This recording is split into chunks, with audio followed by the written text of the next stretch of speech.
السلام علیکم ورحمۃ اللہ وبرکاتہ۔ حدیث مبارکہ ہے، نبی کریم صلی اللہ علیہ وسلم نے فرمایا، میں اور یتیم کی کفالت کرنے والا جنت میں اس طرح ساتھ ہوں گے۔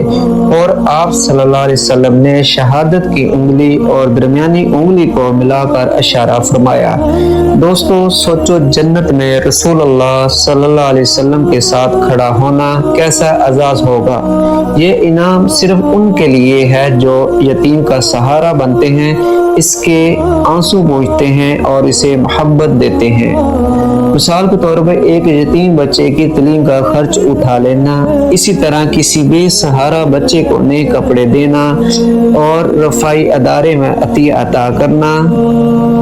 عید یا خوشی کے موقع پر یتیم بچوں کو اپنے ساتھ شامل کرنا۔ یاد رکھیے، یتیم کا سہارا بننا صرف نیکی نہیں بلکہ جنت کے دروازے تک پہنچنے کا راستہ ہے۔